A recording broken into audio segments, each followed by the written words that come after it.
Yo, what's going on, y'all? This is Marcus Rosa, aka Mazuma TV, back at y'all with some more boxing talk, man. I hope everybody's having a blessed, beautiful, positive, productive night. I hope y'all had a great weekend overall, man. I'm tapping in with y'all to give you guys my live fight reaction, commentary to is it Khamzat? I don't know how to pronounce his first name, but Chimaev versus DDP.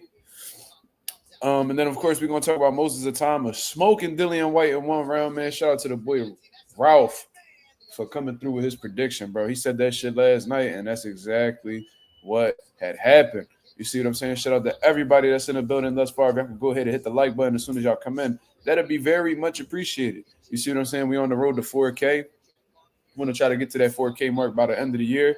So for everybody that's subscribing to the channel, that'll, thank you guys for the contributions that y'all been making. You see what I'm saying? I see a few comments in the building already. I ain't think them announcements going to get sent out here, but regardless, we getting this shit figured out because I didn't even make an announcement. I came home, I ate, took a nap. Shit, my girl woke me up, to be honest with you, because I probably would have kept sleeping. But it is what it is. Shout out to the boy J Cash in the building. What up? Coffee Plan. He said Ralph was on the money. Let's give him his credit. Absolutely. That boy was on the money. Go 787. What up? First time Mark put UFC in the title. Yeah, we gonna watch it because I ain't gonna lie. I really like I like Chimaev. You know what I'm saying? I think he had a great personality. And this is like his biggest fight on paper to date. So why not check him out? Lamont A in the building. He said, do the boxing knowledge. Yeah. Do the knowledge, nigga. Yes, sir. Yes, sir. Let me see. But just like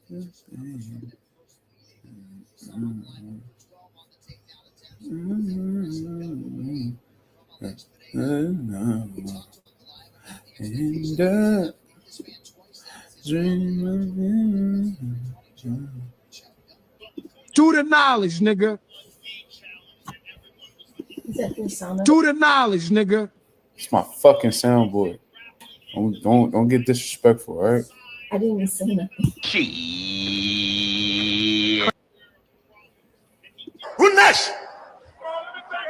Who next? You make those? Yes. And there's a whole bunch of other ones.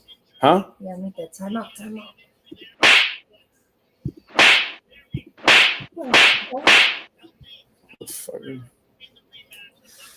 Marissa, what's going on, Marissa? Shot Rider, West Sider, what up? Yeah, I see the UFC event is in Chicago. That's what's up, man. Shout out to the shot, man. Beautiful. Yeah, it's a slap. That's that shit that be happening to them Charlo brothers and Tiafimo. Yeah, man. Motherfucker. You stupid mother. Get out!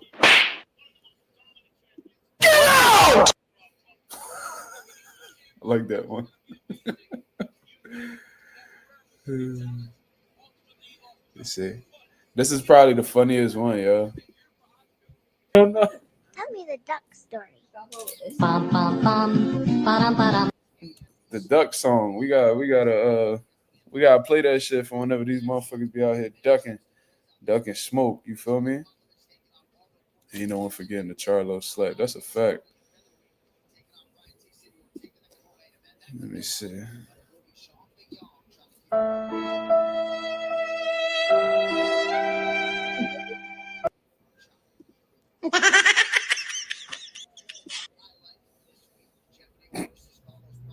What the hell? Oh my God! No way! Yeah. It's like that old man. Abdul.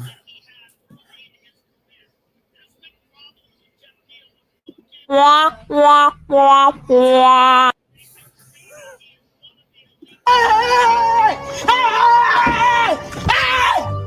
are you running?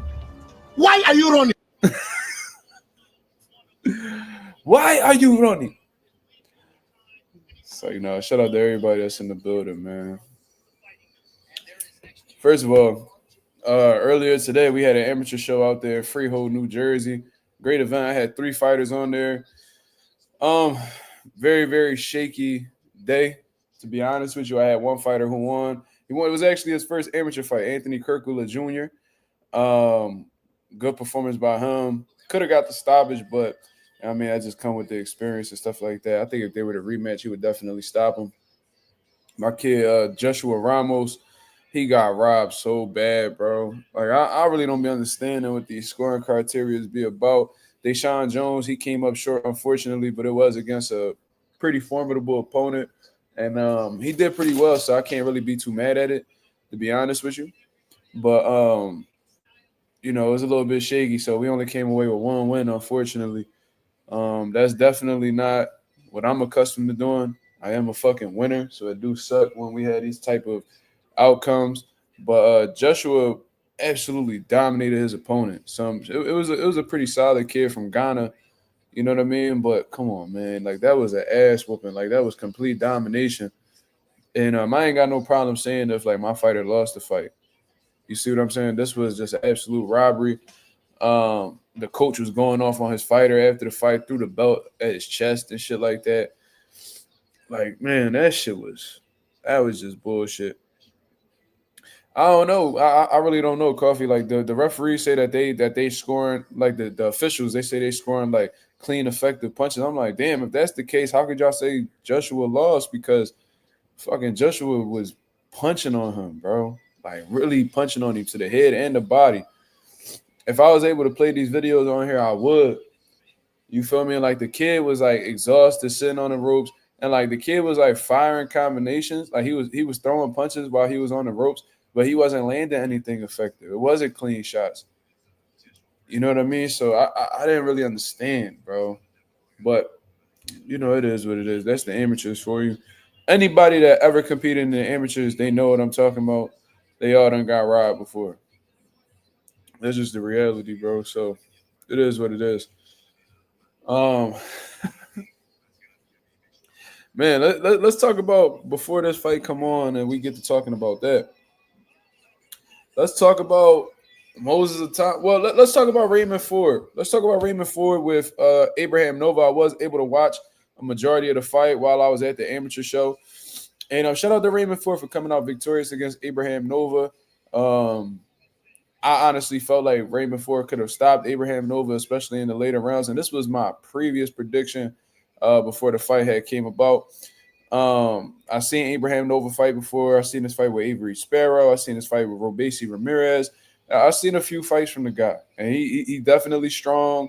He's game overall. He applies pressure and things of that nature. But I never really looked at Abraham Nova as like the top of the division or like this like world beater or whatever the case is. So when I heard Raymond Ford was fighting him, I was like, okay, Raymond Ford could definitely pull this off. I mean, and really assessing the fight whenever they were at mid to whenever they were mid to long range, Raymond Ford was absolutely dominating. Abraham Nova was trying to come in behind his high guard. That was mainly what he was using to defend himself.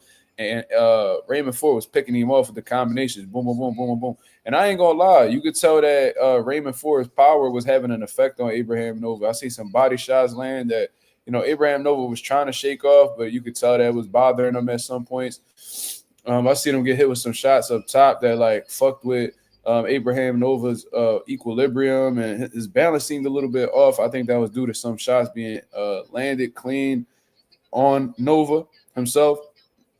But a thing that I found to be disappointing with Raymond Ford, in all honesty, was how the way he reacted to the physicality of Abraham Nova. Abraham Nova noticed that shit really wasn't going his way,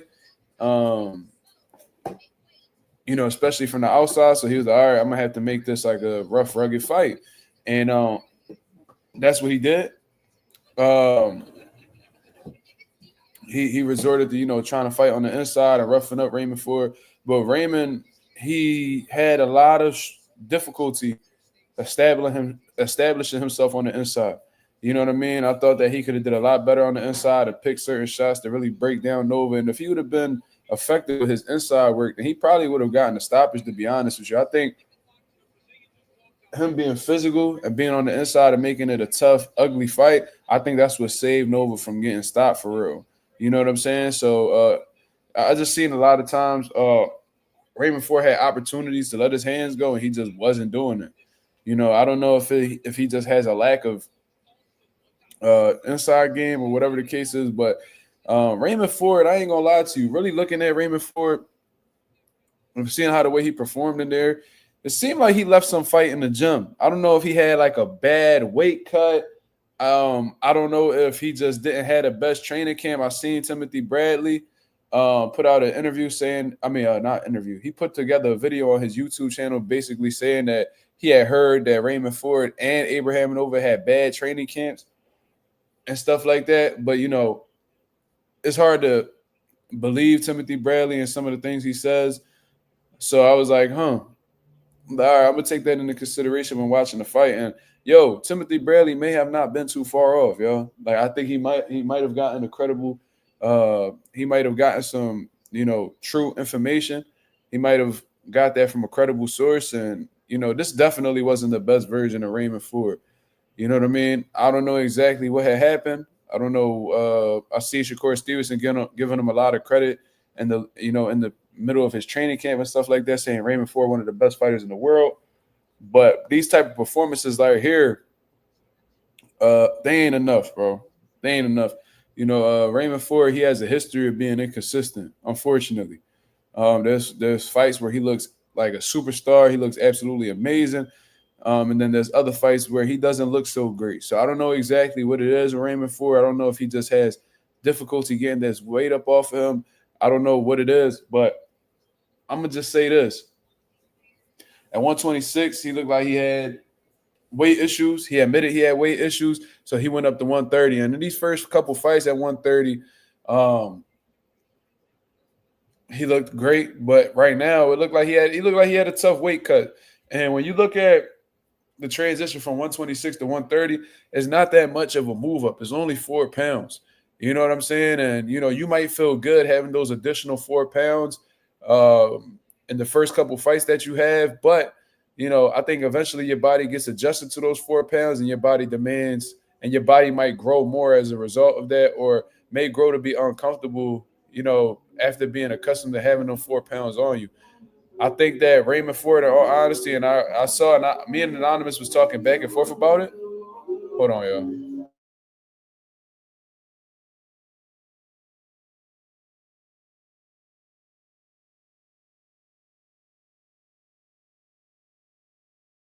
It's fucking Puerto Ricans, bro. Jesus Christ. Let me get one of those tissues, man.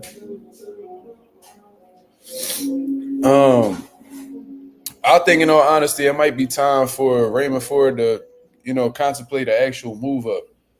You feel what I mean? If he's having trouble with 130 like that, I think the mistake that Raymond Ford made in his career was staying at the division way too long. You know what I'm saying? I think that he should have moved up from 126 after he had won his world title. You know what I mean? I think he should have went up, but instead he took that Nick Ball fight. And I think that's the reason why, you know, he took his first L in his career against Nick Ball. You know, regardless of whether we thought he won the fight or not. I think the reason why he performed the way he did in that fight was because, you know, he left some fight in the gym. And I think that this was a fight where, you know, Raymond Ford was just on a different level than Abraham Nova. So regardless of whether he struggled to make the weight or not, Nova didn't have what it took to take advantage of that moment. You see what I mean? Raymond Ford needs to take some things into consideration and learn from his past and understand that staying at 130 would just put him in a more detrimental situation. And I think as a result of that, he might have to just go ahead and take that chance and get that shit popping at 135, y'all. Anonymous was telling me, oh, well, he friends with Shakur Stevenson and all that. Man, and that's a very valid point. So they might not want to be in the same division as each other. They train together, whatever. But, you know what I mean? It was all good when Keyshawn and Shakur Stevenson was in the same division. From what I understand, Keyshawn up at 140 right now. So, you know, fuck it. He about to have another friend in the weight class. If Raymond Ford actually decides to, move up. You feel what I mean? From what I heard, Raymond Ford walks around heavy. You know what I mean? I don't know how true that is. If I bring him on the platform, that's definitely a question that will be asked. You know what I mean? Just to get some type of transparency. But I think 135 will be a good move for Raymond Ford. You know what I mean? He's not the tallest kid or whatever, but you can tell that he ain't got no problem. He got like I don't know. He looks pretty dense on the top part of his body. He looks top heavy. You feel what I'm saying? So I don't think that I think he'll do all right at 135. I think that additional 5 pounds of doing some justice. I think he'll still be able to have that same speed. The quickness will still be there. The reflexes will still be there. You know what I mean? I think it'll take him a couple fights to get acclimated, but I think that 135 will be a good little division for Raymond Ford to be a part of. Why not? You feel what I mean? But, I think Raymond Ford should really look at this fight. I think he should understand that 130 may not be the division that he should stick around at anymore. Raymond Ford is young, man. You know what I mean? His body's still growing, and you see what I mean? He shouldn't ignore the signs. He definitely shouldn't ignore the signs. I hope Raymond Ford doesn't stick around at 130 because he might get a world title shot. And I know he was supposed to fight.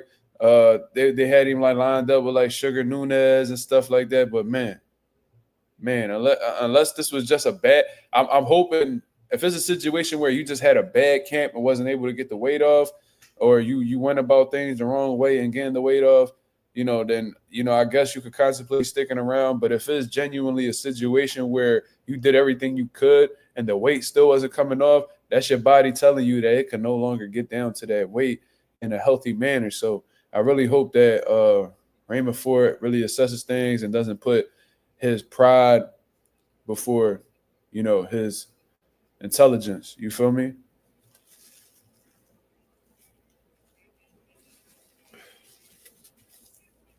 Shout out to the boy Shay in the building. How would Shakur and him be cool if they both big at 35? Same way how Shakur and Keyshawn was cool being both big at 135. They literally had world titles at the same time, and they were like, "Oh man, I ain't fighting no man. That's my brother. That's my brother. Ain't your fucking brother, but we let them slide for that, right? All right, cool.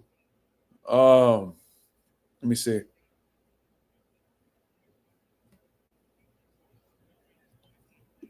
The mindless consumer said, Mark, you think we'll see Jesse versus Atif in the near future? From what I'm hearing, Jesse Hart might possibly face Khalil Cole. You know what I mean? I don't know. I think that how the way they're moving Atif right now, they're still trying to build him. I guess that's what the case is. He's fighting in September, I believe. I think it's September at the, in Bethlehem, PA. So that fight may possibly happen. Philly versus Philly. Jesse Hart, the battle tested contender from Philadelphia, faced Joe Smith, Gilberto Ramirez. He done been around the block. You feel what I'm saying? So it's a great fight. It's a great fight. Atifo Burton, he's one of those new guys on the scene that I told y'all is one of the most talented fighters that I've ever had the pleasure of working with. Well-rounded, could pretty much do it all. He just needs those names to really get his name popping in the sport of boxing. You know what I mean? So if they were to end up fighting each other, I would love to see the fight. I think as time goes on, I think it'll benefit Atif more because he's the younger, fresher fighter. Jesse Hart, he's not getting any younger, and I'm not going to say he necessarily been through some wars, but he definitely got some wear and tear. We're not going to sit here and act like Jesse's the freshest fighter out the bunch because that wouldn't be accurate. I would love to see the fight though, and if they do fight, I would love for it to be in Philadelphia, man. Imagine Atif versus Jesse Hart on a Jaron Ennis versus Lima undercard. Hoo-wee! Atif is a game southpaw. That's a fact. How old is Atif? Me and Atif the same age, so he gotta be 27. He gotta be 27. I'm only a couple months older than Atif. Damn, dog. I took these allergy pills and now my nose running crazy. It's these dumbass cats, bro. Anonymous said, you already know Shakur got his brothers in boxing. Yeah, bro. I don't like that shit. You feel me? I don't. If you end up having friends along the way in boxing, you know, that's cool. You know, it is what it is. But it's like, when it comes to the sport, you shouldn't really have no friends in this shit. Like, all right, like y'all cool, but if a fight ever gets presented, I mean, you in my way. You feel me? Like Errol Spence, he looked up to Lamont Peterson. He looked up to Lamont. That's something that you could look up. You know what I mean? Since the amateurs, he always was a big fan of Lamont Peterson. That was somebody he looked up to. And when the fight got presented, Errol Spence was like, yo, like, I fuck with you, but we got to do what we got to do. You feel what I mean? Somebody just got knocked out in this octagon. I got to see what happened.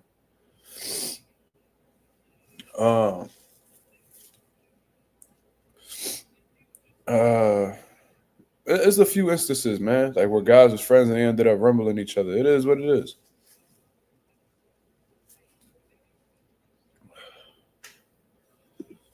Mazuma only think Shakur and Key was cool because they knew Key was too big for 135. Well, if you let them tell it, they been cool since they was babies. You feel me? Let's see what this knockout is right here. Ooh, spinning back elbow. Damn. It looked like it was going to be a spinning back fist, but it looked like the elbow connected before. Oh. Elbow right on the temple.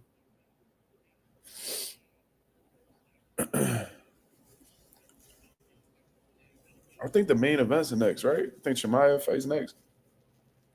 I seen him warming up. Damn, he put him out with that. That was a good stoppage too, because he was about to get his shit. Mean. That was a good shot. That motherfucker from Dagestan gonna win. I thought, Chimaev not from Dagestan, right? I heard him say that he was Chechen or something like that. What that mean, yo? I don't know. I don't think he's from Dagestan, though. I seen him going, Allahu Akbar, Allahu Akbar, Allahu Akbar. And Dana White looked like he was mad uncomfortable, like, yo, chill the fuck out. They were saying it was a bad stoppage in a Whyte fight. Who the fuck said that? First of all, like I said, yo, salute to my boy Ralph for coming through with that first round knockout prediction. You know what I mean? That boy, I don't know. I'm going to start calling him Ralph Stradamus now. He out here snapping with the predictions. That was a great one. I wish I'd have listened to you, put some bread up. Yeah, I mean, I made a couple dollars today, but I wish I could have made more with this bet. But anyways, listen.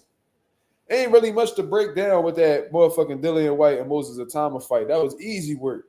Moses looked like he just smelled blood in the water right away. He started putting them punches together on Dillian Whyte, and off the rip, Dillian Whyte cannot take what Moses was dishing out. What I found impressive with Moses Itauma was the hand speed for one. I was really impressed with that. His punch selection was sensational as well. And his accuracy.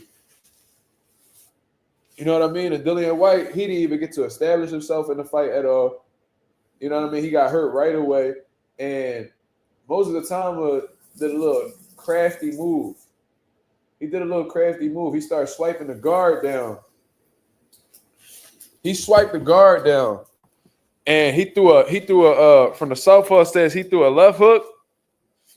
He swiped the guard down on Dillian Whyte's left hand. He swiped Dillian Whyte's left hand down, threw the left hook, threw the right hook right behind it. It was so fucking fast.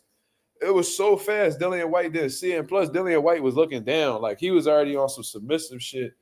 And he got put out, bro. His legs wasn't underneath him no more. And I think the referee saved Dillian Whyte. You know what I'm saying? You see how the way he tried to get himself together on the ropes and his legs was completely gone. That referee saved that man. He landed an uppercut in the combination too. He was letting that shit go. He was hitting him with everything. But that kid, that's definitely his best win on paper. Moses looks like he's the absolute goods. Of course, we got to see him in there with guys who, could challenge him a little bit and give him some more rounds. But man, his momentum's at an all-time high right now. People are absolutely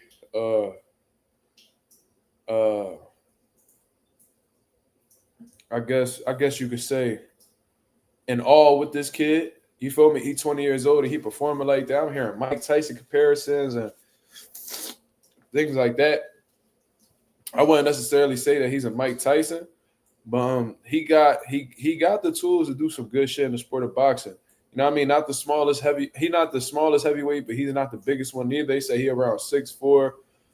Got some good hand speed, got some intelligence too. He got killer instinct, good punch placement. Looked like he got some heavy hands. I think the heavyweight division may possibly have a new sheriff in town. You know what I mean? That's what it's looking like, bro. I'm so glad that out of all the people that it could have been done to, that it was done to Dillian Whyte. You know what I'm saying? I'm just so glad. I'm so glad that happened to Dillian Whyte. You feel me? Who next? I'm really so happy that happened with Dillian Whyte. Who next? Yeah, that's the type time that I'm on. It's who next for Moses Itauma, guys? Who next for the boy Moses Itauma? Because I need to see this kid get back in the ring ASAP. There's no reason why he shouldn't be back by the end of the year. It ain't like the kid took any punishment whatsoever, and they're heavyweight, so it's not like he had a tough time cutting weight or whatever the case is. You feel me? I like this guy. Wouldn't mind Parker, Joseph Parker already. I don't know, man. I want to see Joseph Parker fight Usyk, man. Like I really feel like Joseph Parker deserves that. Herkovich will be a good one. He'll fuck Herkovich up. Herkovich way too slow. Especially off of that performance I just seen tonight. I don't even know why they was hyping Philip Herkovich up so crazy. Remember when Eddie Hearn was really pushing Herkovich like he was the next best thing since sliced bread and all that bullshit. I'm like, all right, let's really check Herkovich out. So I'm watching him. I'm like, all right, you know what I mean? Like he got a good right hand. I mean, he's strong, he tall, big heavyweight and stuff like that. But I'm like, he ain't nothing really special about him, to be honest with you. And I think Moses Itauma would expose somebody like Herkovich. Herkovich is way too slow. The athleticism from Moses Itauma, that shit's gonna be apparent off of the rip, the hand speed, the combinations, and he gonna break Herkovich up. He sound like a smart kid from his interview. I haven't really heard him talk too much. I've just been seeing his performances. Herkovich got a chin. I don't know how he survived that 8th round. Yeah, he was getting hit with some shit. He held that shit down too. So yeah, that might be a formidable opponent for Moses. You know what I mean? Moses might be able to hit him with some things and he'll be able to walk through it. But that speed, bro. That speed, Herkovich ain't never been in there from what I understand. But anybody who got hand speed like Moses, bro. A lot of people not really talking about that. That kid got some good speed behind his punches.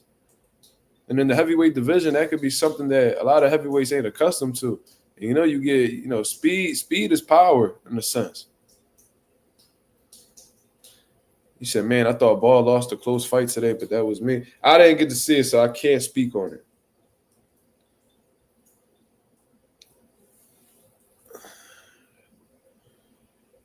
Yeah. I think his speed is the reason why he'll stop somebody like Herkovich, though. Yeah, I mean, I don't know if Herkovich gonna land them shots on. I think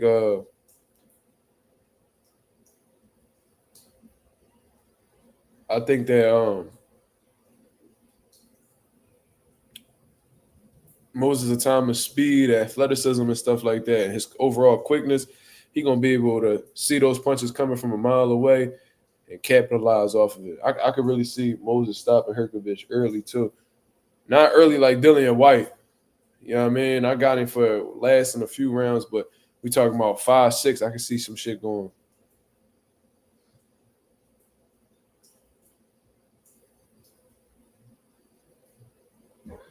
Yeah, I can't speak on the Nick Ball one. Who was it that Nick Ball fought? Sam Goodman, I think. Yeah, I can't speak on that. By the time that fight was going on, I already had my guys in the ring rumbling. Nick Ball really fought too shit crazy. Yeah, and I think that's the exact reason why they've been real careful with who they put him in there with. I want to see Nick Ball and Bruce Carrington, bro. I want to see Nick Ball fight Bruce Carrington. Why not? I think Nick Ball should be the one to give Bruce Carrington an opportunity. You know what I mean? And if I'm top rank, I'm looking to get that belt off Nick Ball so that we could have a unification fight, you know, all top rank shit. Rafael Espinoza versus Bruce Carrington. Why not? Shushu would beat him. I think so too.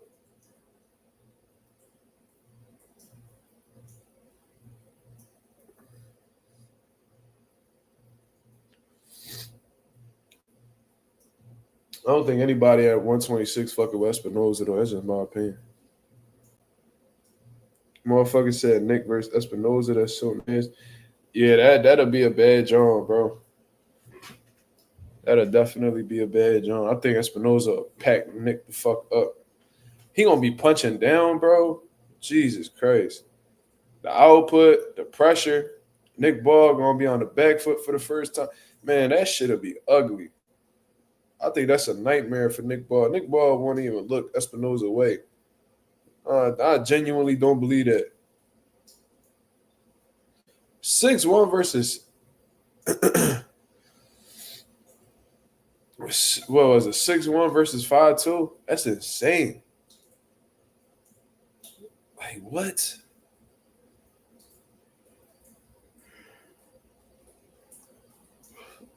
I didn't even get to watch the Moses fight live against Dillian. I went. I think I checked Twitter real quick. No, actually, I saw the group chat and it was like, yo, Dillian got put out or whatever the case is. So I said, let me go see this shit. So I went on Twitter. I found the video, and I looked at the round. And I said, bro, that was the first fucking round. I was like, oh yeah. My boy Ralph was on the money about that. yeah. No, but I think that's exactly what they're gonna do. They're gonna keep Nick Ball far away from Espinoza. Yeah, he got way too much for him.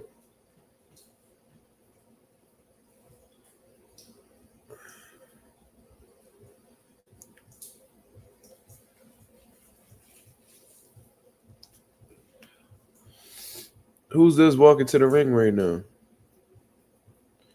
Damn, I thought Chimaev was up next. This is Aaron Pico.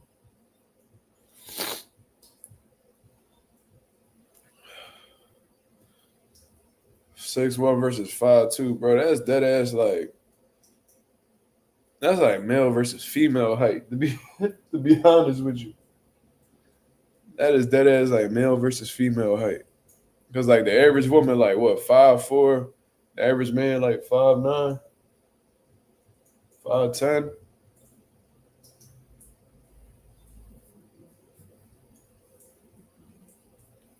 I don't know, man. I don't understand why the main event got to be this late. I thought that this was gonna be like boxing main event time frame, like 11:30. This ain't a good look, bro. But what we talking about, man? We only got 11 people in the building. It's gonna be a small live tonight. You feel me? What we talking about? What's on the people's mind? Let me pour up something to drink real quick. R.I.P. Kobe. Yes, sir.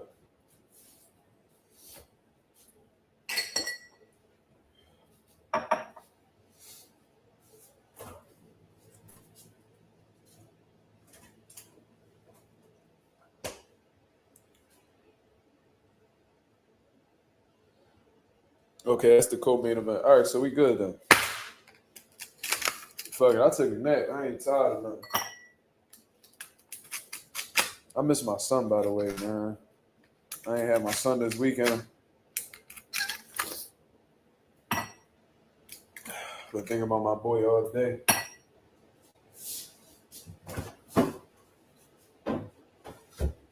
I can't wait, man. I'm gonna buy him a little iPad. Feel me? I'm gonna make sure I FaceTime him. It just sucks that I can't get updates on my son when I don't have them.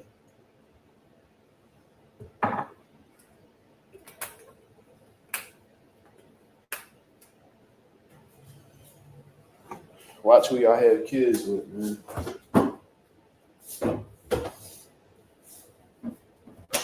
Watch who y'all have kids with, man.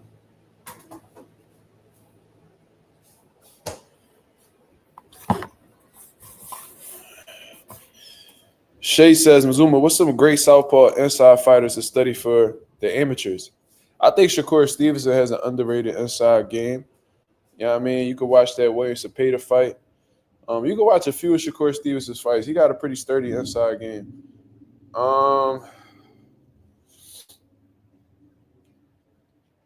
Who else?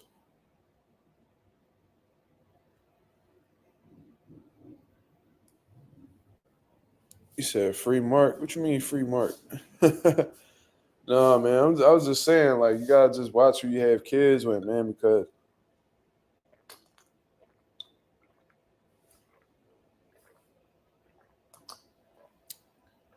I've seen real effective co-parenting, you know what I mean? And like fathers could get updates from the mothers to see how the kid is doing. Man, I can't even get that, bro.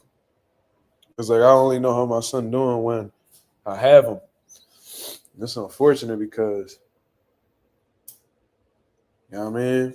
I'll be wanting to know, but I just gotta guess. Like, you know what I usually do? I check the time. I'll be like, all right, it's like 12 p.m. Probably taking his nap. You know what I mean? 3, probably running around. Then when they get like 8:39, I'm like, all right, he got to be getting ready for bed, eating his last little meal, taking a bath, whatever the case is. It just sucks that I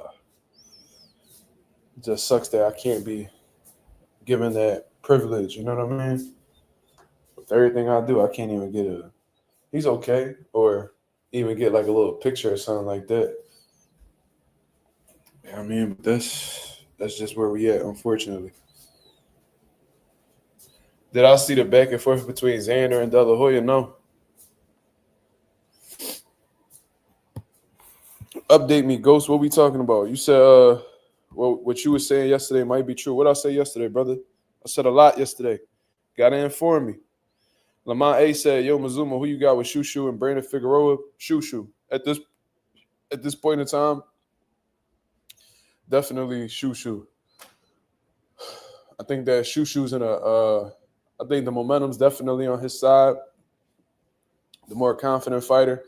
And I don't know, like Brandon Figueroa, like he was at one point in time, like his pressure was crazy, his volume punching was crazy, he had some good power on his punches too. But it's like, I don't know, he kind of fell off like his brother in a sense where like, I don't know if they just be burnt out or what, man. Like they smother their work, their shots not effective, then they taking all this punishment, and it's like I don't know, man. When they started, they was on a roll, but now they just, I don't know, bro. They cooked, man. Like I remember when Omar Figueroa was like one of them ones, especially at 140, and then I mean, like then he started looking like I remember like his last good fight was against Robert Guerrero. He stopped Robert Guerrero, right? I think he stopped Robert Guerrero. Then after that, I mean, he started falling off. And then I remember his Jordanis Ugas fight, and I'm like, bro, what the fuck is wrong with Omar Figueroa? Like he was doing super weird shit. And then like now his brother doing the same thing. I was like, what's going on in that camp? Like where y'all start off well, and then all of a sudden, you know what I mean, y'all don't even look like yourselves no more. You feel me? So like Bruce will definitely pick him off. I don't know if he'll stop Brandon Figueroa or anything like that, but You know what I mean?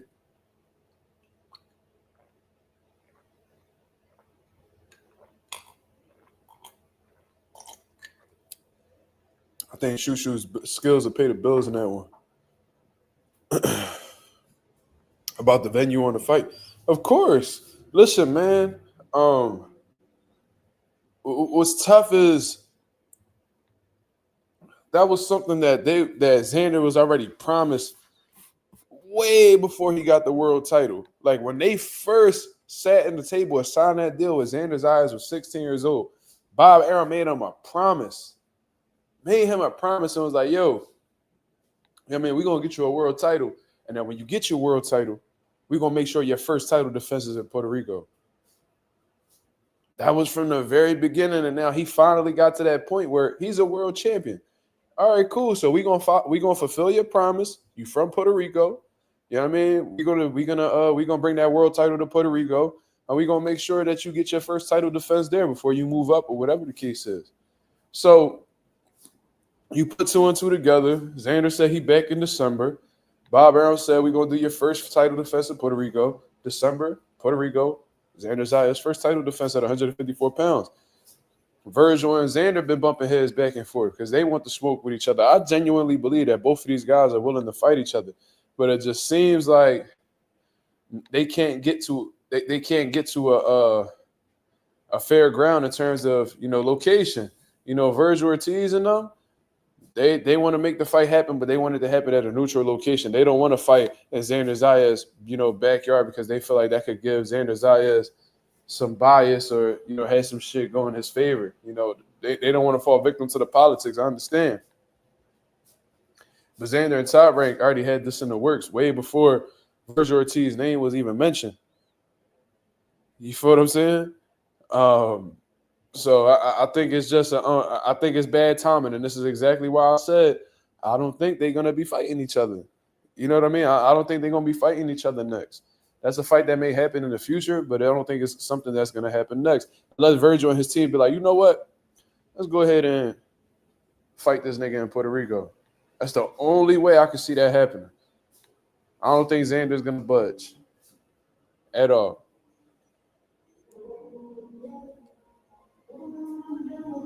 Hold on, y'all. Hold on.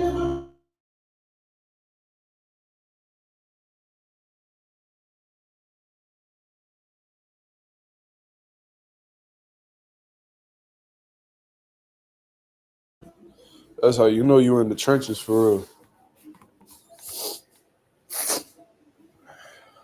Can't even do a live without hearing some Spanish shit playing in the background.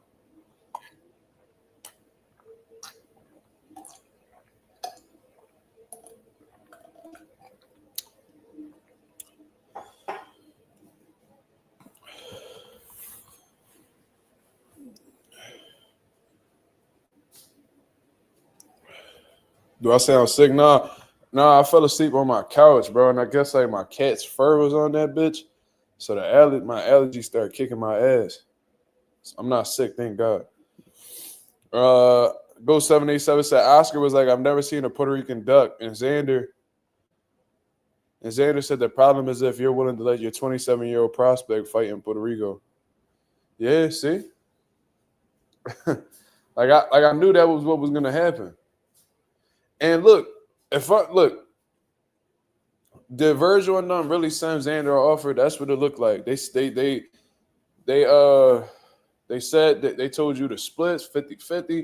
They said possible locations that it could happen, fight advances, all types of stuff. Pay-per-view percentages could be discussed and stuff like that.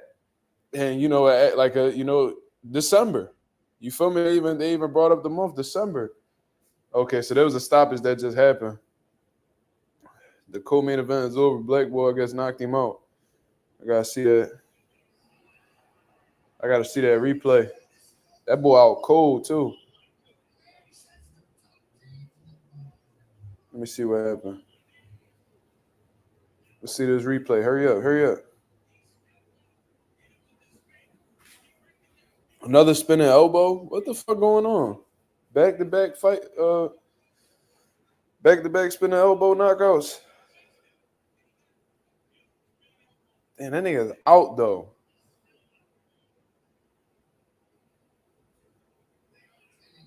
This one looked like it was more devastating. How the boy is still like breathing, like exhaling heavy. That boy in La La Land. All right, let's take a look. Oh, he went into that side too. Oh my God. That was way worse. And he hit him on the way down. Why did he do that, man? That dude stepped right over to his right, and the bull lined him up for that elbow. Jesus Christ. He went right into the line of fire. Boom. That was nasty. That was nasty.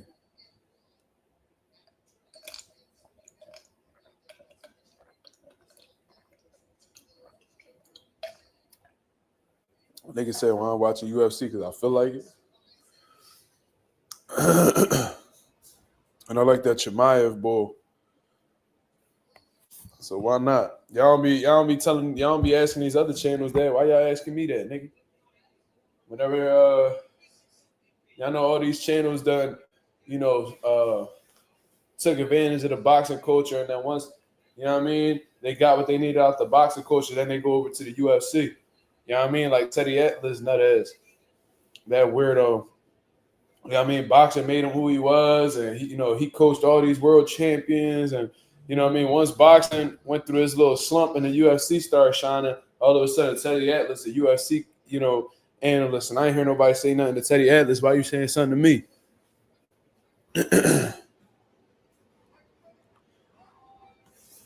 I don't really fuck with the UFC all like that. I'm a casual UFC fan. If I'm a casual at anything, I'm definitely a casual UFC fan. But I watch some fights here and there, and I've said it on the record. I used to watch Anderson Silva growing up. Whenever John Jones would fight, I'll watch. I think the last fight I watched, like for real. No, I watched the Max Holloway and the fuck is that dude name that knocked Max out? I forgot his name. The little white motherfucker that can rumble. That got sharp hands. No. I watched damn, what's his name, y'all? He had a weird name. Yeah, I know who I'm talking about. He knocked Max out, and then he just knocked out Charles Oliveira.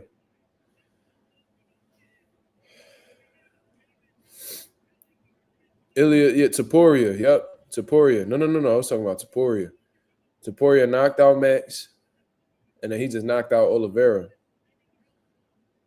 So I've been watching him. Like I'll watch like some fights. You know what I'm saying? But like I can't tell you about like Marab. I can't tell you about him. I can't break down the UFC that well. You know what I mean? I come from a wrestling background, but I can't really break down UFC like how I break down boxing. But we about to get into it.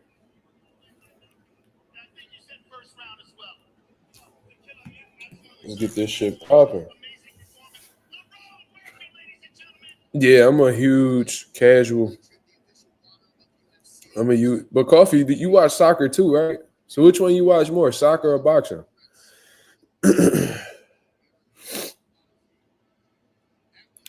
Justin Gaethje. Do I fuck with Dana White? Not really, but I've been on the record as saying I don't really fuck with none of these promoters. You know what I mean?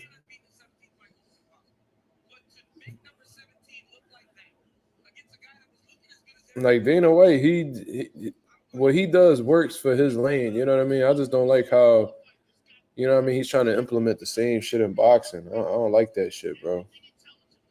And I don't like how Dana White has historically talked shit about boxing, but then at the same time admit that he wouldn't be around if it wasn't for boxing. Like, I don't know. I don't know, bro. Dana White's a weird brother. He a weirdo. And like he tried to move like a dictator and shit too. Underpaid fighters while he makes all the money and he ain't never throw a punch. That shit blows my mind.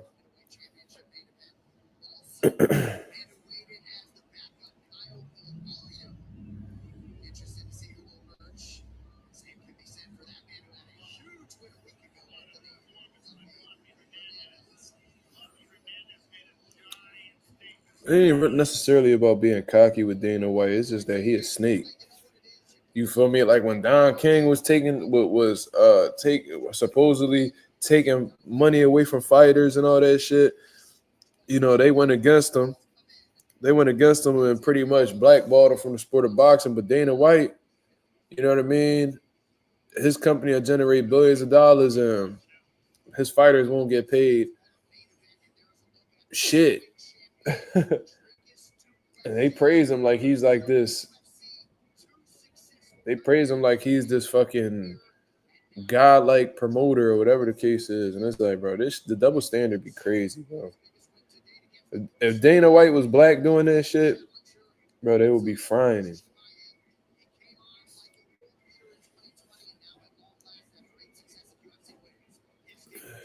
He used to carry Floyd back. That's a fact.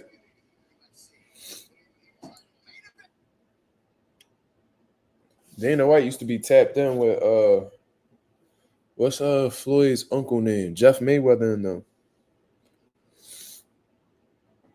Y'all know? Did y'all ever know that Jeff Mayweather used to manage Floyd? Anybody ever know that? A lot of people don't know that.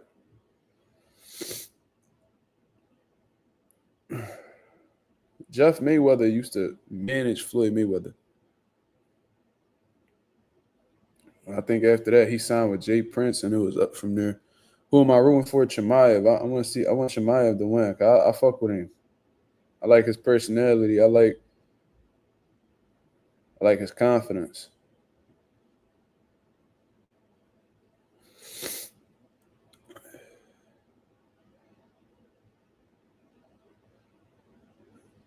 No, Floyd.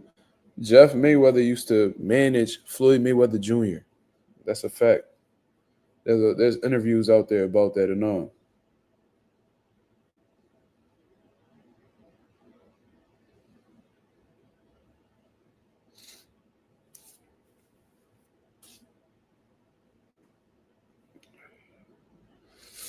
Yes, Jeff Mayweather did manage his nephew, Floyd Mayweather Jr., early in his career. Specifically, Jeff managed Floyd when he first signed with Top Rank. He played a key role in securing Floyd's initial professional contract. Jeff and Roger Mayweather managed Floyd for the first 5 years of his career. Eventually, Floyd's father, Mayweather Sr., took over Roger's position.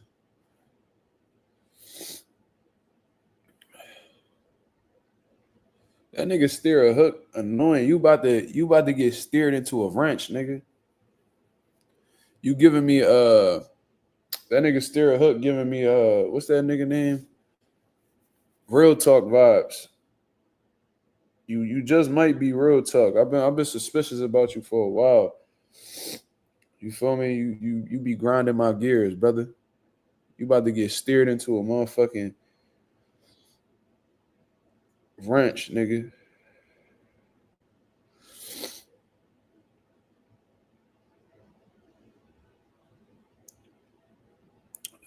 Ghost 7, do you think Mazuma could be Xander Zaya's next opponent in December, Mark? I mean, that's a possibility. I don't know. I heard Mazuma say he want to fight motherfucking Mortazaliev next once he comes off of his injury. You know, that's what I heard, but I don't know. I guess we got to wait and see, right?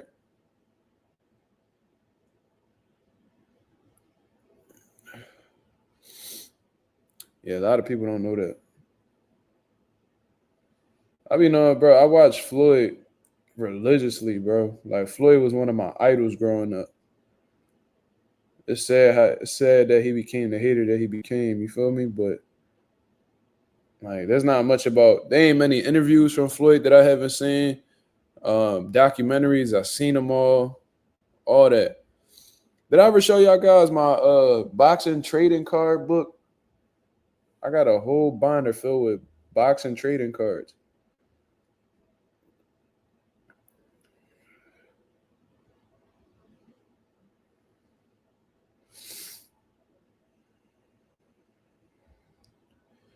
And I dream of you. No.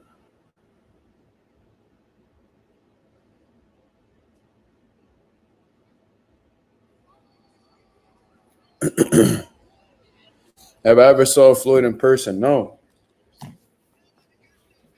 Oh, I ain't never show y'all niggas.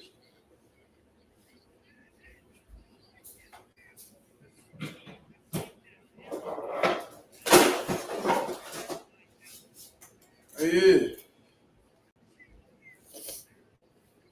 Oh shit. No, I never got to meet Floyd, unfortunately. Look, I'm the only nigga y'all know that got a Bob Arum trading card. I got a Bob Arum trading card. George Foreman. Rest in peace to George Foreman. Who else? Jack Dempsey. Edwin Rosario. Shout out to my Puerto Rican brothers out there, man. You feel me? That's just a little bit. Matthew Saad Muhammad. Let me see. I'm just going to name the people that y'all. Marlon Starling. Nate Miller. Shout out to Mr. Nate Miller from Philadelphia. I see him all the time. Former cruiserweight champion of the world. I got to get him to sign. I got to get him to autograph this card. Let me see. Lennox Lewis, my favorite heavyweight of all time. James Douglas. Who you know got a motherfucking who you know got a James Douglas? Buster Douglas, I guess you would say. Al Bernstein. Come on, man. Marlon Starling definitely underappreciated. Ray Mercer. I met Ray Mercer. That was a cool brother. Roger Mayweather. John David Jackson. Come on, man. Mike McCallum. Oliver McCall. Ray Boom Boom Mancini. Michael Dokes. Come on, man. I got a Michael Buffer traded card, man. What is we talking about? Who else? Michael Carbajal. Come on, man. Donald Curry. Who else? Pernell Whitaker. Oh, man. R.I.P. Pernell Whitaker, one of the greatest. Sugar Ray Leonard. I got another Lennox Lewis traded card. Michael second to none. James Toney. Jorge Paez. Hold on, y'all. Jesus Christ.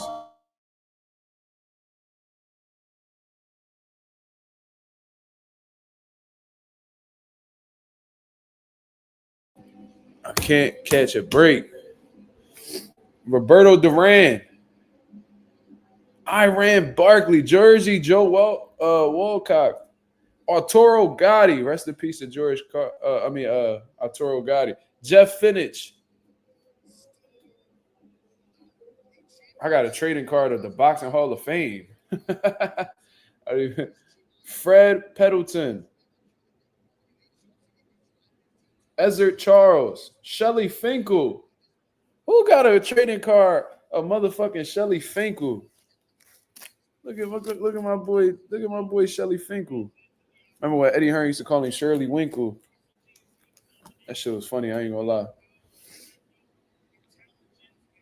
I got like a holographic Joe Louis card. Roy Jones, but you could tell this is like 154 Roy Jones. Look at this. Look at him right here.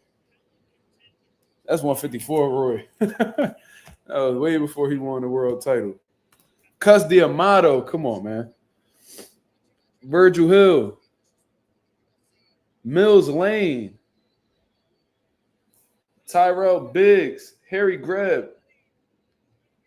I'm just waiting for the fights to start, y'all. Angelo Dundee. Sonny Liston. Come on, man. Completely forgot I had a Sonny Liston card. Come on, what are we talking about for real? Another Sugar Ray Leonard card. I got a Jack Johnson card. Come on, champ.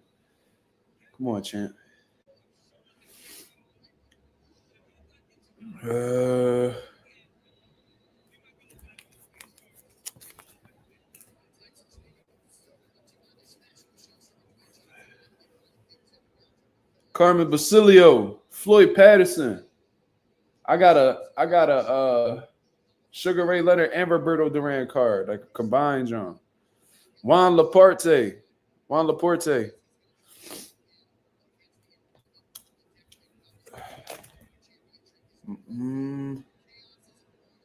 wait, I was already here. I'm going backwards. I got a Razor Reddit card. Come on, what is we talking about?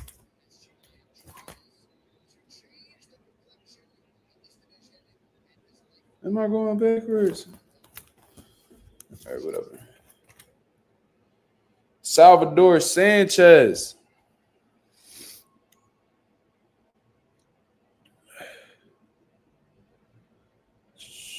Burt Cooper. Come on, man. Vinny Pazienza. Steve Collins. I really do got all these cards, though. Willie Pep. Gene Fomer. Mark Breland. Tim Witherspoon. I gotta get Tim Witherspoon to sign. I see Tim Witherspoon all the time. Richard Steele. Dan Duva, the promoter.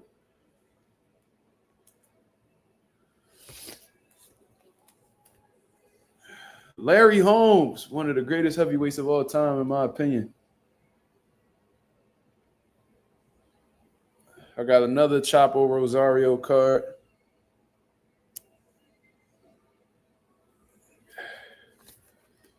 Fights is about to happen. DDP's walking out right now, y'all. Buddy McGurk. Lou Duva. Larry Hazard, the commissioner. Alexis Arguello. Tommy Morrison. Michael Moore.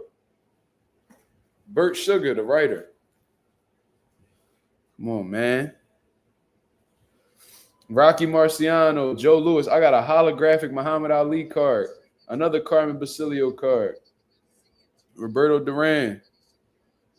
I got like 3 Roberto Duran cards. I got like 4 Sugar Ray Leonard cards, bro. Where is my Tito Trinidad one at? I gotta find that. I'm not looking carefully. One of my most prized ones. When I run into Tito again, I'm gonna have him sign that card too. When I go back to Puerto Rico, I think I should put together a vlog, y'all. What y'all think? I think I should vlog me attempting to find Tito Trinidad in Puerto Rico. Anybody know where Tito Trinidad at? I'm gonna have to go up to Coupe Alto and find him. Where's my Tito Trinidad card? I think he violated.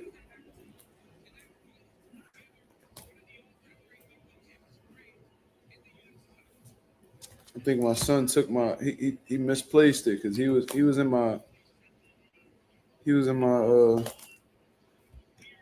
always takes this binder out and thinks that it's like a book or something to read or something. Where is it at?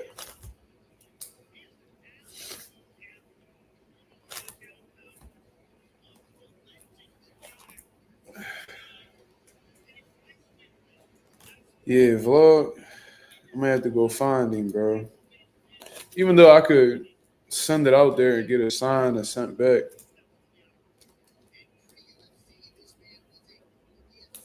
I wish I spoke Spanish fluently, man. I would love to bring Tito Trinidad on my channel. That would be fire.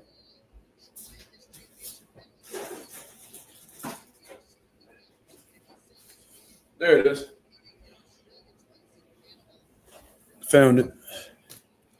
This is something that I bought online. My Tito Trinidad trading card.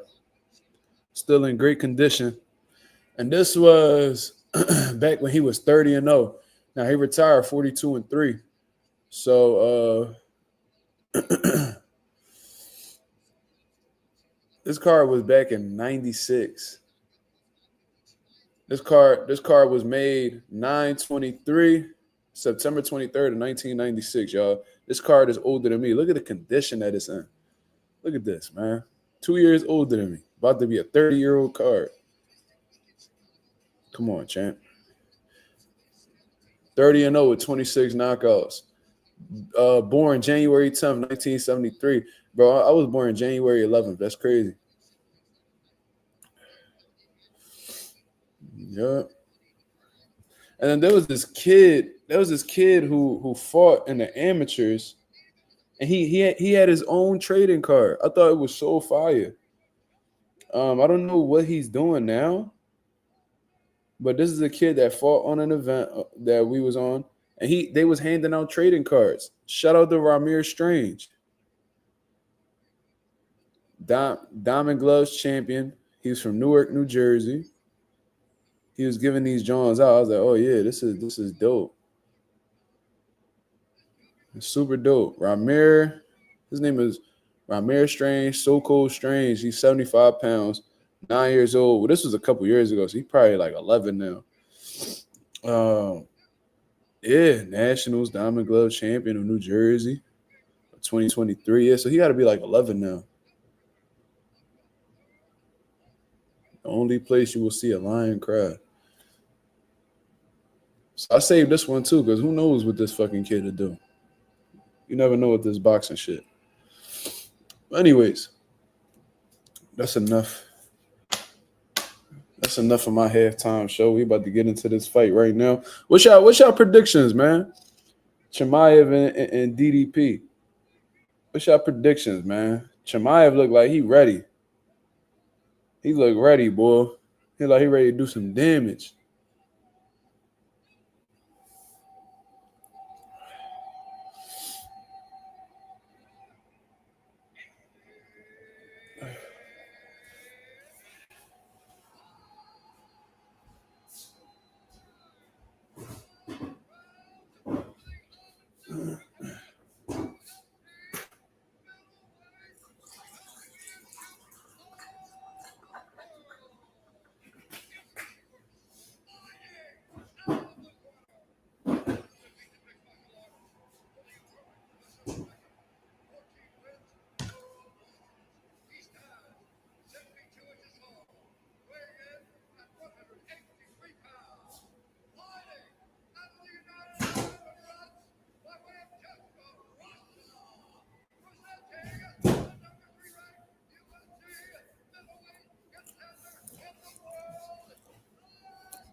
All right, y'all got Chimaev. Ralph got Chimaev, man.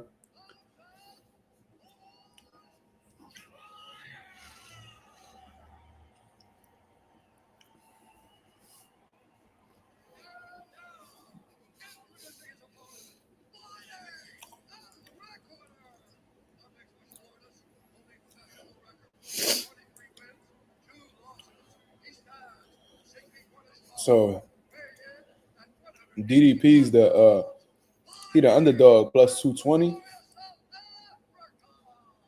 That's interesting.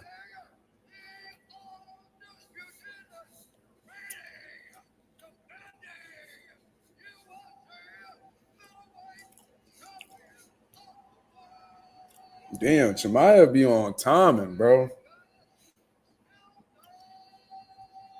DDP, he went to the middle of the octagon to put his hands up to the crowd, and Chimaev ran down on him.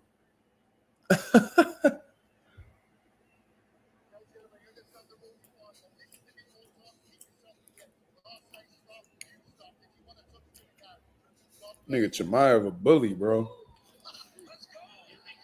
DDP not indulging in any of that shit.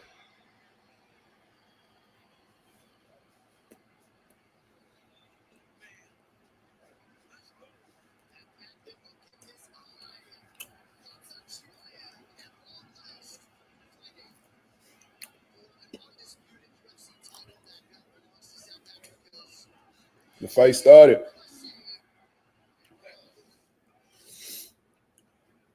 Oh, shit. He took DDP down right away. Oh, shit. Yeah.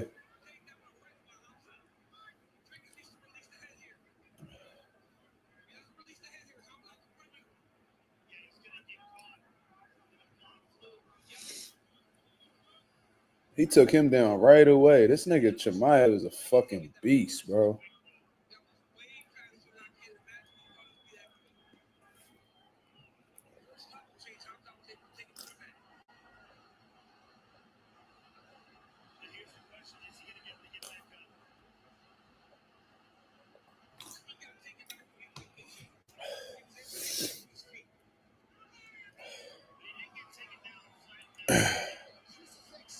Chimaev got him. I think that shit's called a crucifix. He just ground and pounding him.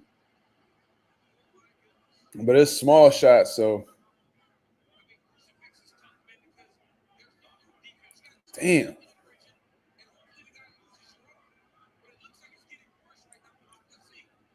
He punching him all upside his head.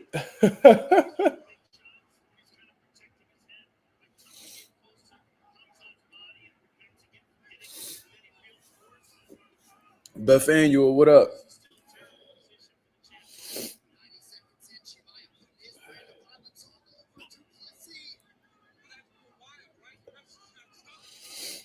Damn, DDP can't go nowhere, bro.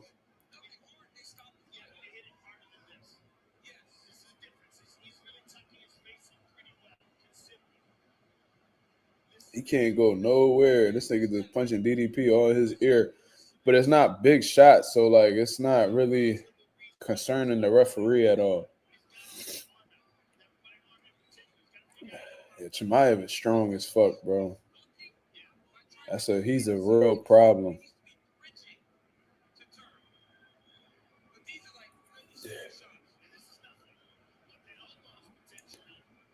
DDP better hope that Chimaev don't get leverage from them elbows. If he starts striking with them elbows, he gonna open DDP right up. Pause.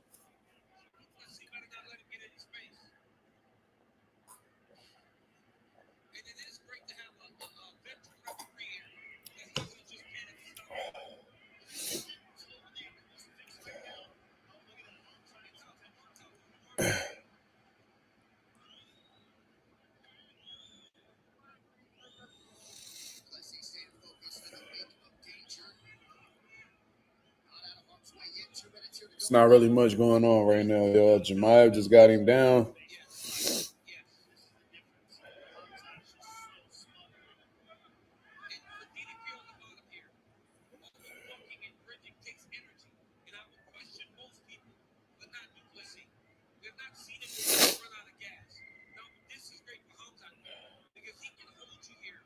That gotta be exhausting for somebody to have that type of control over you on the ground game, and it's like no matter how much you work or how much you fight, you cannot get from underneath him.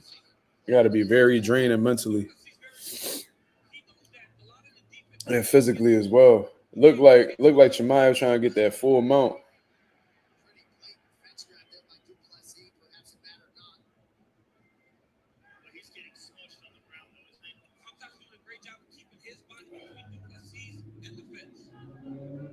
That ground, he pretty much been on top of this nigga the whole round, bro. That ground control, insane. Bro, he cannot get out. That goes to show how strong Chimaev is.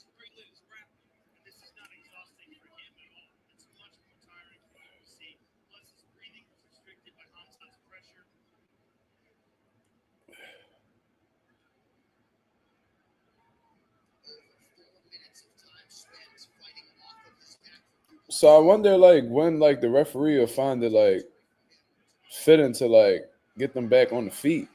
Oh, shit. Oh, DDP got out. He got out.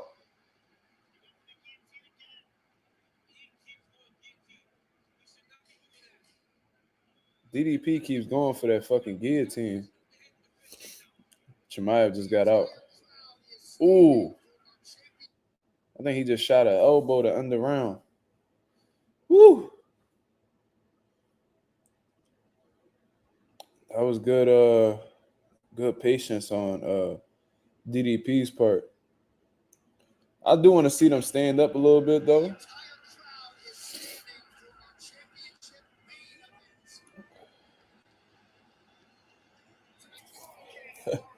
Good first round for Chimaev, man. DDP like, what the fuck is going on? It's like, bro, what the fuck was that? I bet you he ain't never experienced nothing like that in the octagon, bro. I don't know, 'cause I don't really be watching, but he probably like, what the fuck just even happened?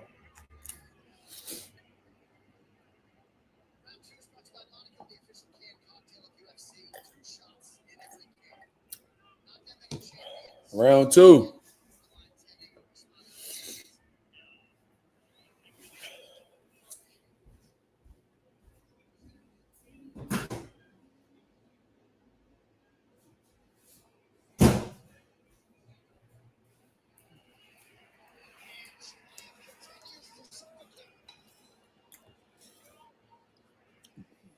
Chimaev just took him down again, by the way.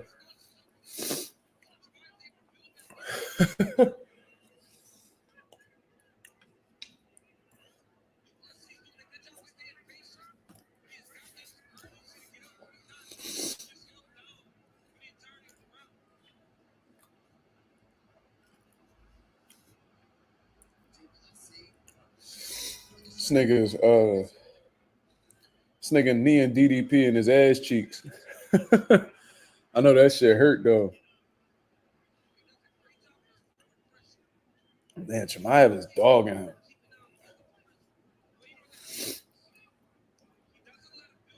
Them wrestling dudes, I'm telling you, they the biggest problems in the UFC, bro.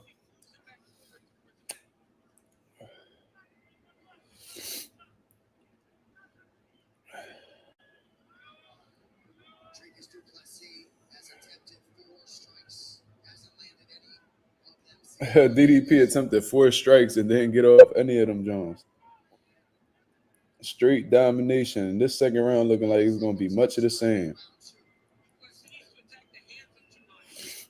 Damn, he kneeing him in his hips. I know that shit hurt.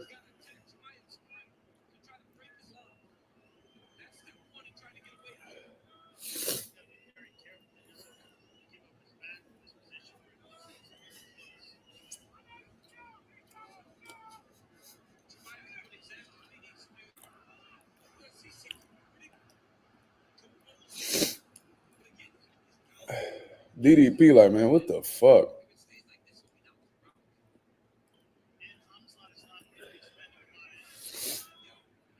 That's why they trying to get rid of it. The wrestlers be fucking shit up. Hey, man, you gotta figure something out, man. We ain't gonna do that. We just can't get rid of wrestling from the MMA. MMA literally stands for mixed martial arts. Ooh. Khamzat almost locked in a choke on DDP. But yeah, it's literally called mixed martial arts. So it's a mix of different martial arts. So what you just gonna remove one martial art because y'all can't figure it out? Y'all can't neutralize it? You need to go to Dagestan and learn how to defend the takedown. That's what you need to do.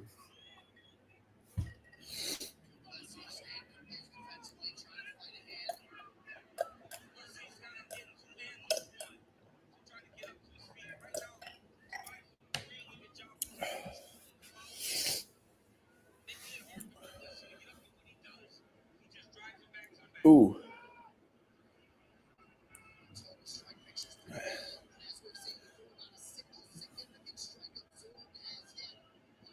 Yeah, you got motherfuckers need to stop trying to make shit easier for themselves.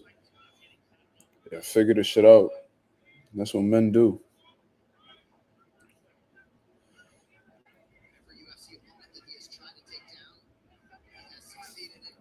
But I do wonder if it's like not much action happening on the ground, would they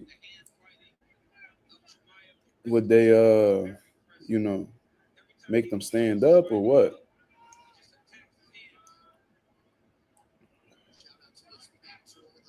Because there's not really much going on between these two.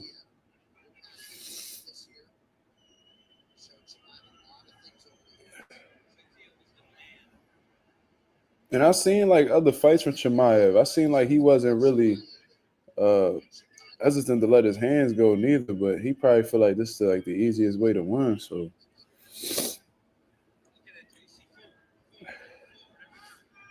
I know DDP is exhausted, bro.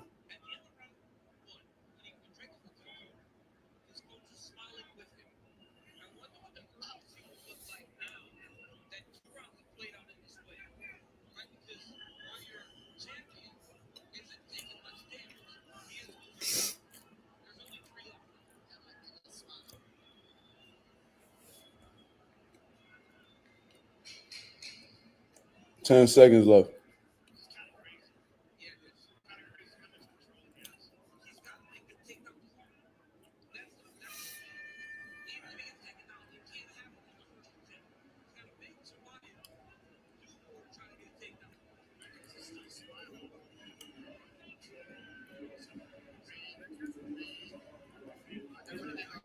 DDP got to find a way to neutralize his wrestling, man. If not, he gonna get smoked for 5 rounds.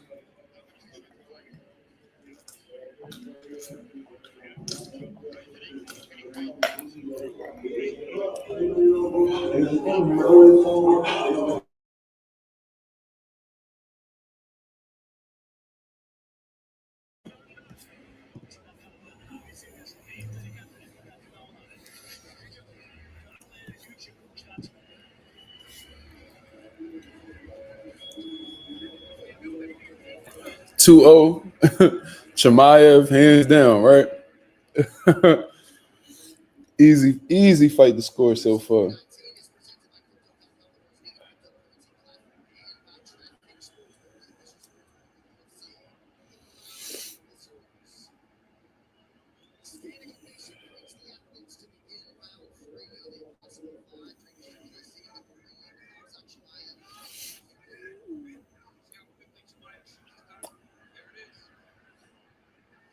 Damn. He can't defend nothing Chimaev doing, bro. This shit easy work. This is about to be the easiest world title a challenger ever won. Outside of like McGregor, Aldo and shit.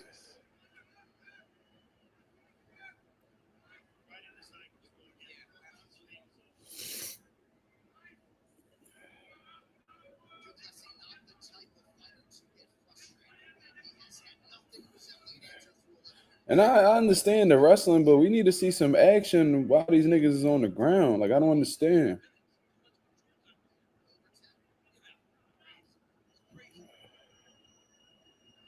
And this is coming from a former wrestler. It's like, if y'all motherfuckers gonna be wrestling, cool, but we need to see some type of action on the ground. It's like,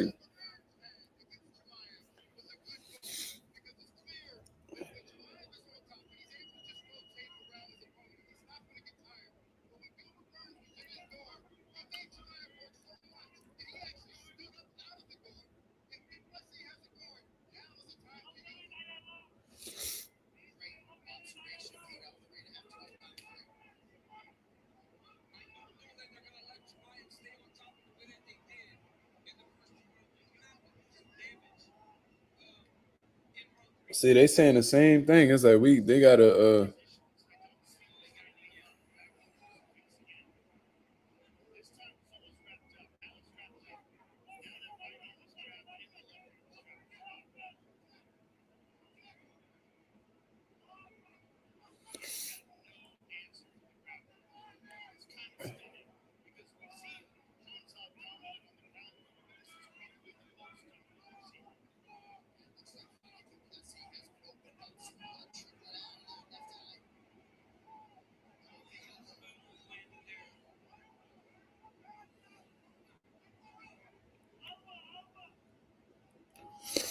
he pretty much got DDP in the crucifix again.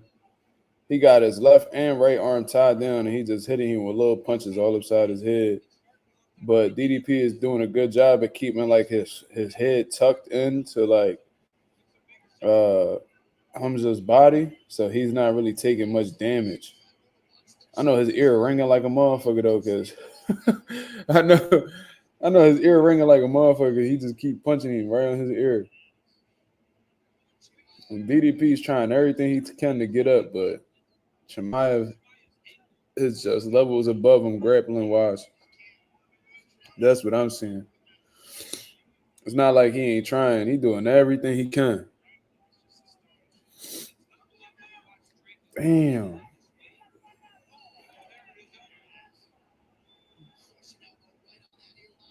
Oh, he getting them elbows in now, y'all.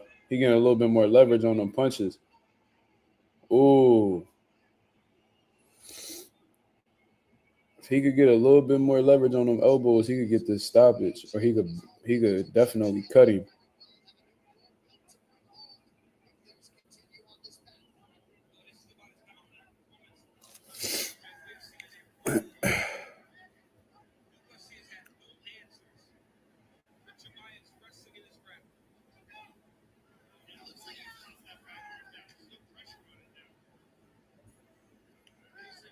One minute left in the third round.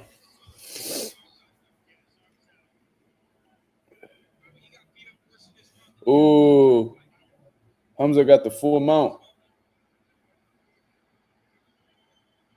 Oh, he just gave him his back. He about to lock in a choke. Oh, shit.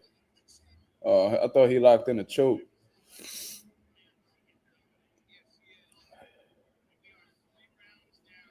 I think Khamzat gonna end up choking this dude out.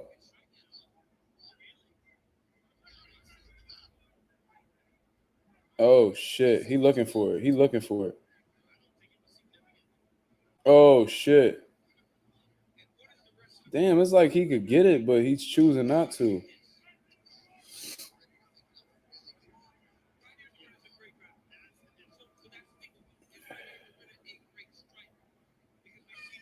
Damn, bullying this nigga. Yo.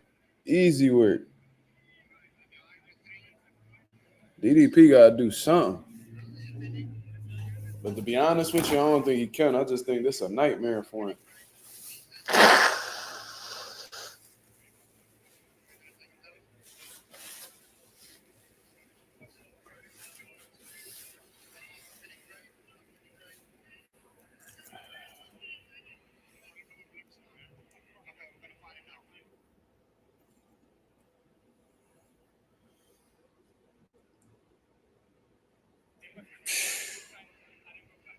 Shit is crazy. How y'all got to score it, y'all? How y'all got? What's y'all scorecard, man?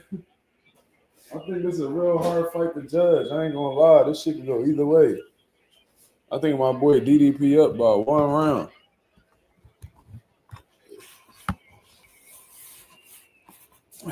He fighting right now, Tay. That's what we watching. I got my boy DDP up 3-0. This shit easy. Chimaev really embarrassing himself right now. Saying, no, I'm fucking with you.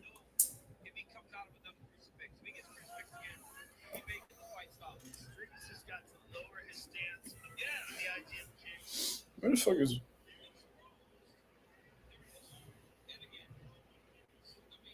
Getting mauled, yo. DDP ain't got no answers for the boy.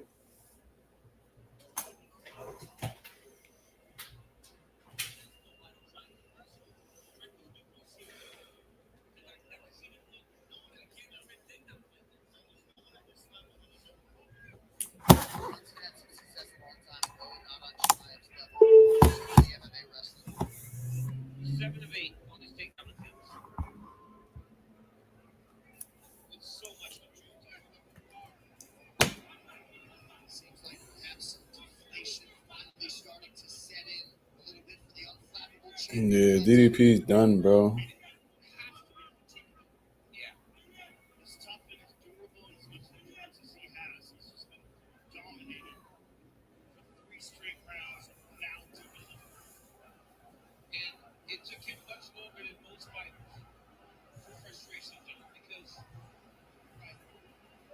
DDP, I got mad respect for DDP though, cause on some real shit, I don't see no bitch in his blood. I don't see him like checked out mentally. Nothing. He's trying everything he can to get up out of this situation.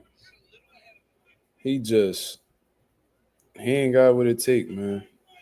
Like Khamzat need to figure something out though, man. Like this shit is like getting like kind of ass because he's not even looking to get like a submission in. I've seen a couple situations where he could have probably slipped in the choke. He just like trying to keep him on the ground.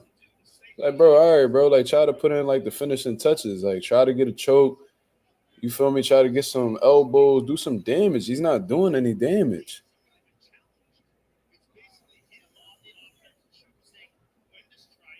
Like them little fucking knees to the ass cheeks, like bro, that ain't gonna do nothing, bro. They ain't gonna get you the stoppage you looking for. If you even looking for one, I don't know.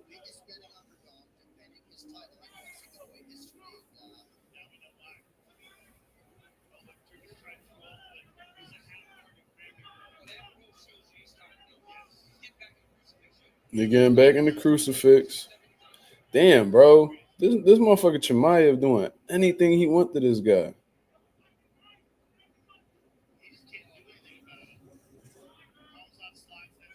Whatever he wants to do, he doing it, bro.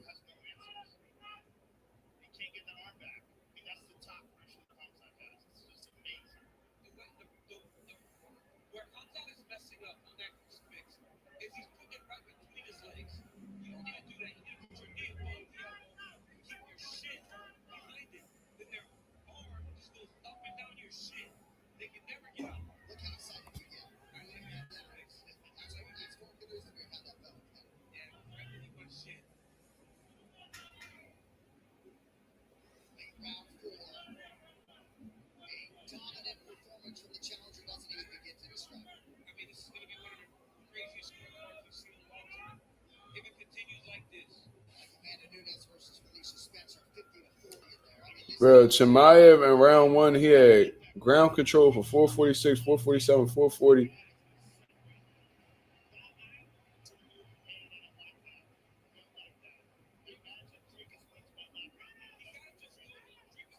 They made them niggas stand up. Bro, Chimaev wasn't doing shit. It's like, what the fuck? Like,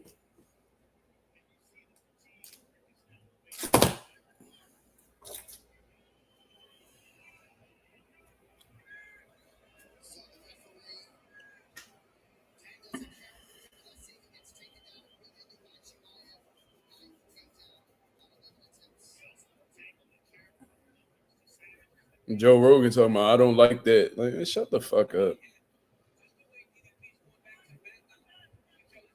Oh.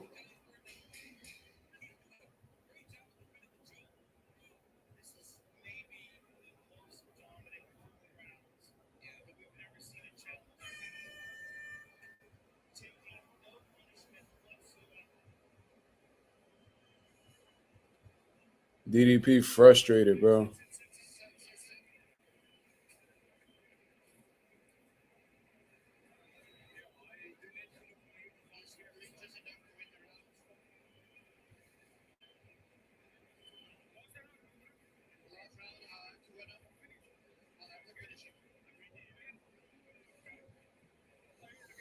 Man, DDP got, as soon as Chimaev shoot, he need to go, fuck it, bro. Go for the knee, dog.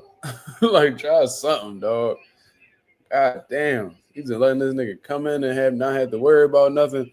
As soon as he doing one of them dumbass takedowns, bro, just go for the flying knee. Try something. God damn. Do some Jorge Masvidal shit. Something.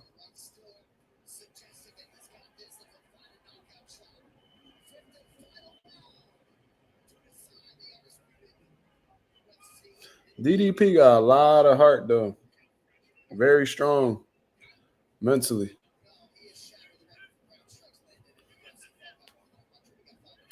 Ooh, good fucking head kick.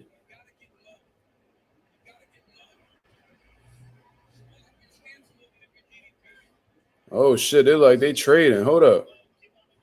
Ah.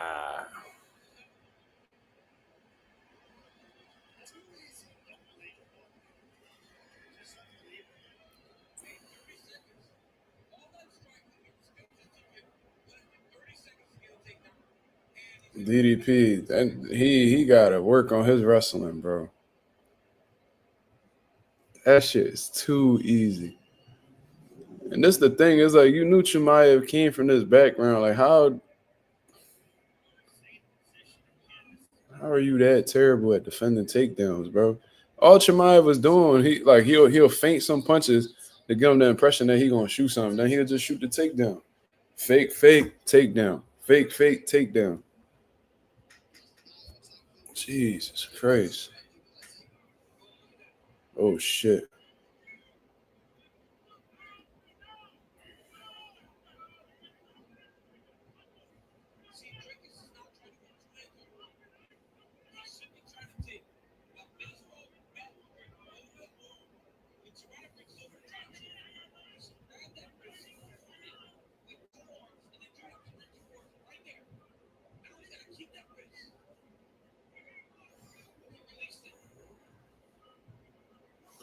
Chimaev, this might be the most dominant shit that I've ever seen on here, bro.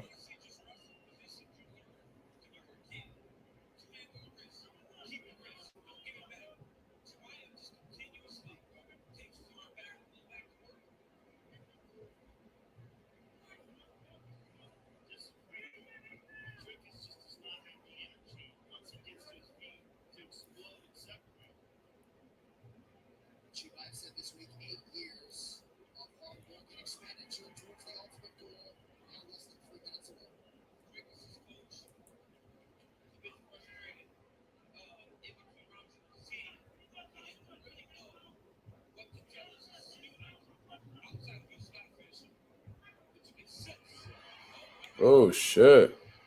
DDP got on top. How the fuck he do that?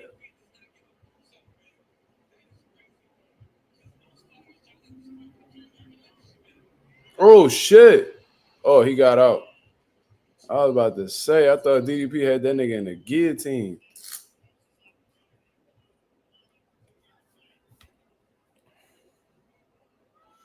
Yeah, Chimaev got back on top, man.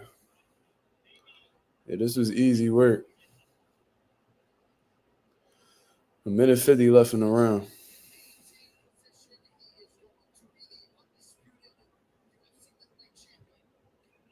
Yeah, Chimaev just got him a world title, man. Damn. Easy, too. Ain't take no punishment. No cuts, no bruises. He gonna leave that octagon looking brand new.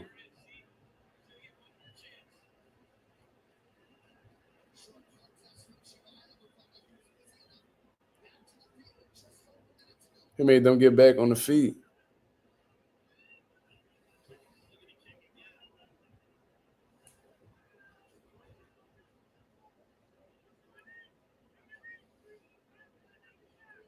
One minute left. They still on the feet. Oh.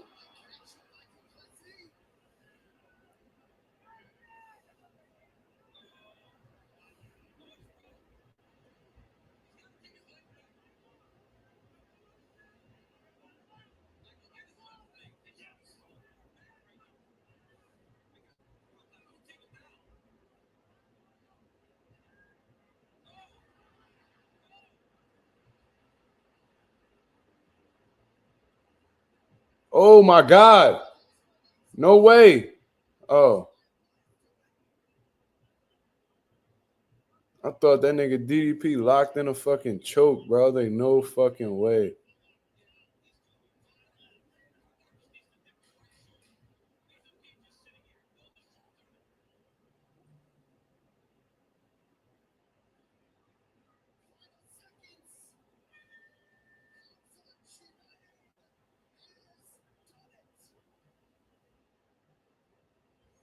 Damn, Chimaev just became the new middleweight champion of the world.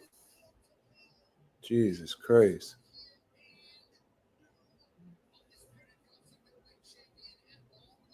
DDP a fucking dog, though, bro. He's a fucking dog.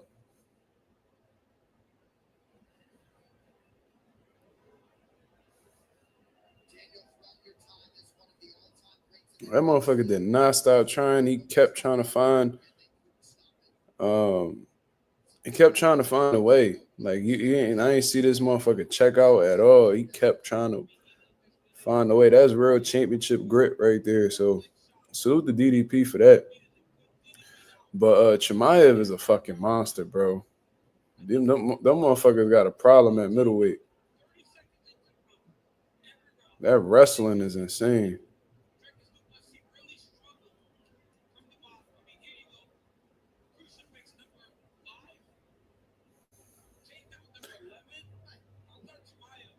Yeah, look, man, Chimaev dominated every round. Every fucking round he dominated, but DDP best moments was the last part of that fifth round, to be honest with you. But the fact that what I found most impressive besides, Chimaev dominating so easily is DDP's fucking grit. I've seen it so many times where fighters will start off confident and they confident slips. DDP was in control of his emotions the whole time.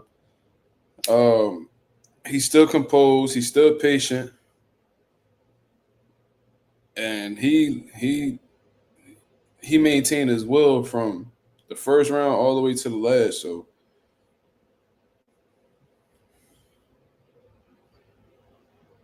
yep, Chimaev is the new middleweight champion of the world. Easy work.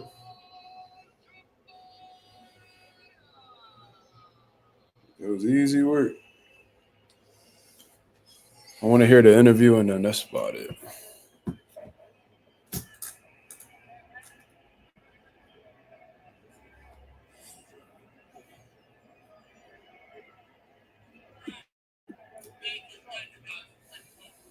Congratulations, sir. I'm here with the winner and new middleweight champion of the world, Khamzat Chimaev. This has been a moment you have been waiting for a long time.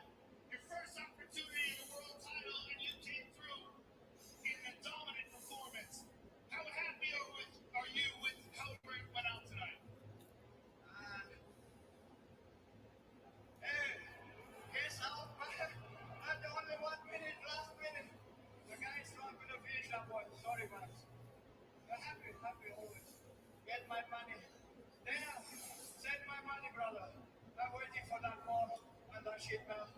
My brother is important for my country. Don't care. Wake up there, boys. I don't know what Khamzat talking about, but yeah, Smoochie, what up? Yeah, Smoochie, you up late? What's going on? Why you up so late? Ain't this your bedtime?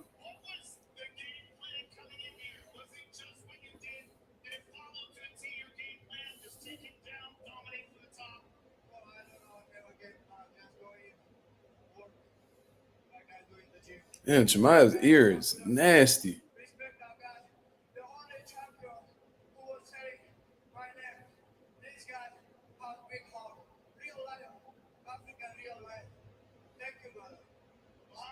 Enjoy this moment. Congratulations, sir. You're the new middleweight champion of the world. Thank you very much.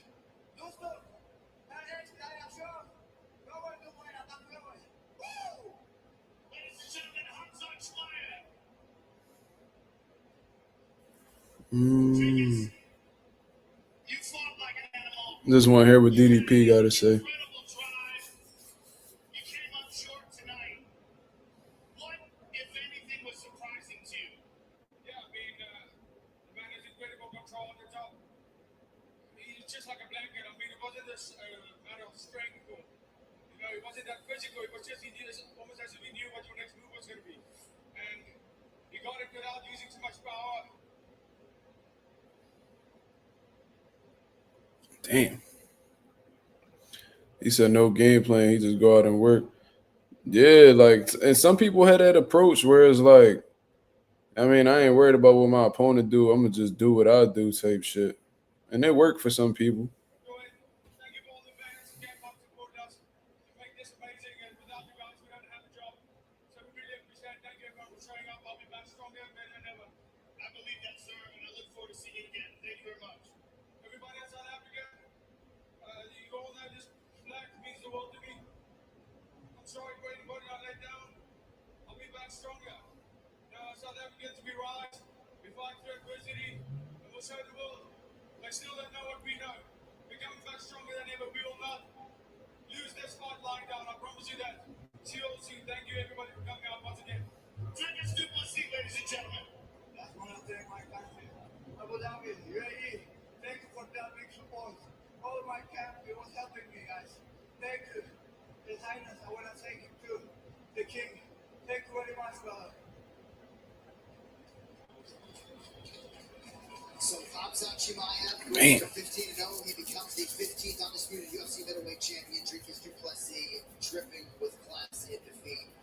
The ever-gracious former champion will go back to the... Well, damn.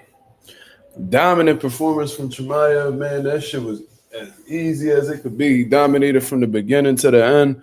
The wrestling was just a big problem for DDP. He could not he could not neutralize Chimaev's wrestling whatsoever. He could not avoid the takedowns.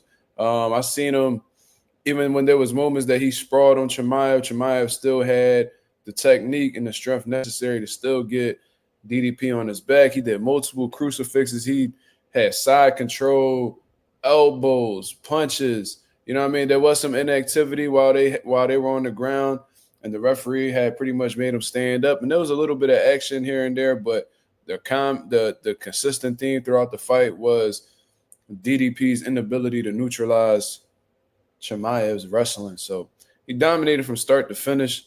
A lot of it took course on the ground because, you know, DDP didn't have the tools necessary to stop that from happening and keeping it a stand-up type of contest. You feel what I mean? So congratulations to Chimaev for winning the undisputed middleweight crown in the UFC. And I like that guy. I like his personality. I like his willingness to fight anybody, the belief within himself, you know, his charisma. There's a lot to like about Chimaev, for real, to be honest with you. So I'm going to definitely stay on the lookout for him and see exactly what he got going on. But, yeah, man, we pretty much spoke about everything today. We spoke about, you know what I mean, Moses Itauma smoking Dillian Whyte in one round, man. We spoke about Raymond Ford, you know, defeating Abraham Nova and exactly what Raymond Ford's plan should be moving forward. We spoke about, and then we just did our live fight reaction to Chimaev versus DDP. You feel what I mean? So, yeah, I appreciate that, man. Please hit the like button. We'll get back into the boxing conversation tomorrow night. You feel what I mean? And we're going to continue to push the boxer culture forward, man. You feel what I mean? This is Mazuma TV, the home of boxing excellence, powered by Vitamin Energy. I hope y'all guys have a blessed, beautiful night. Thank you guys for tuning in. I'm up out of here, man. Peace.